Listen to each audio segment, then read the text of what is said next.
প্রতিদিন নতুন নতুন ভালোবাসার গল্প পেতে আমাদের চ্যানেলটি সাবস্ক্রাইব করে বেল বাটনে ক্লিক করুন। খুব বেশি ভালোবাসতাম আমি তোমায়। ভালোবাসতাম? এখন বাসো না? না, এখন আমার সম্পূর্ণ অস্তিত্ব জুড়ে শুধু আমার স্বামী। এতই ভালোবাসা তাকে?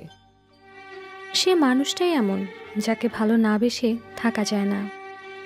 আর আমি? এভাবে হাসার কি আছে? আমি তেমন ছিলাম না। আমার স্বামীর সাথে তুমি তোমার তুলনা করছো? সেটাই কি করার কথা নয়?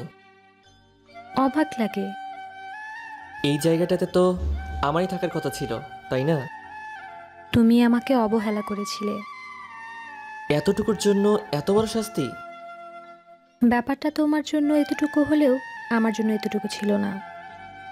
ভালোবাসি। আজ বুঝলে? এতদিনে? না, আগেও জানতাম, কিন্তু এমন ব্যবহারের জন্য তুমি কি কারণ ছিলে না? আমি ভুল করেছিলাম, দোষ আমার ছিল। তারই জন্যে বারে বারে ফিরে গিয়েছিলাম তোমার কাছে, তোমার শত অবহেলার পরও।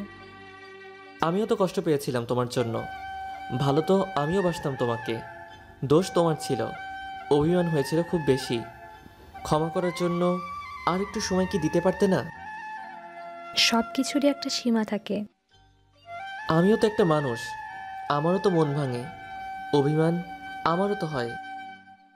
সব সহ্য করা গেলেও অবহেলা সহ্য করা যায় না। আসলে তো ভালোই বাসনি। তাহলে এতটুকু অবহেলায় কখনো ছেড়ে যেতে না। 2 বছর কি খুব কম সময় মনে হয়? 2 বছরে আমিও কম কষ্ট পাইনি। কি বলেছিলে মনে আছে? তোমার মন থেকে নাকি উঠে গেছি আমি। এমন কথা শোনার পর কিভাবে থাকতাম আমি? আর যাই হোক, ভালোবাসা তো জোর করে হয় না, তাই না? সেটা যে অভিমানের কথা ছিল, তা কি বোঝনি তুমি? প্রথমে সেটাই ভেবেছিলাম, পরে ভুল ধারণাটা ভেঙে গেল। ভুল ধারণা তোমার সব সময় ছিল। শেষ দিনের কথা মনে আছে তোমার? তোমায় বলেছিলাম ফ্রি হয়ে কল দিও। সেদিন তোমার এলাকায় ছিলাম, তোমার সাথে দেখা করার জন্য। প্রথম উদ্দেশ্য ছিল 1 সপ্তাহ ছিলাম সেখানে, অথচ তোমার কোনো কলই আসেনি। কল তো তুমিও করতে পারতে আবার। তাহলে যে বেহায়ার সর্বনিম্ন পর্যায়ে নামা হতো। আমি কি কম বেহায়া হয়েছিলাম তোমায় ভালোবেসে? তোমার কাছে তো আমার চেয়ে বেটার অপশন ছিল।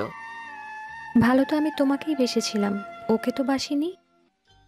ভালো তো লাগতো, ওর মধ্যে তেমন সব গুণ ছিল যা তুমি পছন্দ করো, আর যা আমার মধ্যে ছিল না। ভালো লাগলে কি ভালোবাসা হয়? আচ্ছা, ভালো লাগলেই কি ভালোবাসা যায়? যদি ভালোবাসতে চাই? তার মানে চাওনি বলতে চাইছো? চাইলে কি আজ তোমার সামনে এভাবে থাকতাম? ভালোবাসাতে ভালো লাগাও থাকতে হয়, আর আমার মধ্যে তোমার ভালো লাগার মতো কোনো কিছুই কখনো ছিল না। তবুও ভালোবাসি। অবহেলা খুব খারাপ জিনিস, আর তাছাড়া অতিরিক্ত কোনো কিছুই ভালো নয়।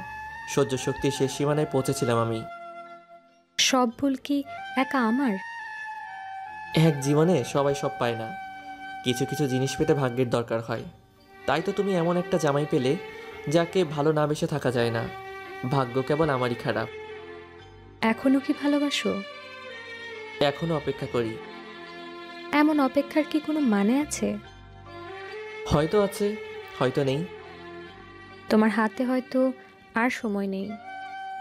এখনো দেখি আগের মতোই আছো। 2 ঘন্টা পর মিটিং আছে বলেছি, তা এখনো খেয়াল আছে।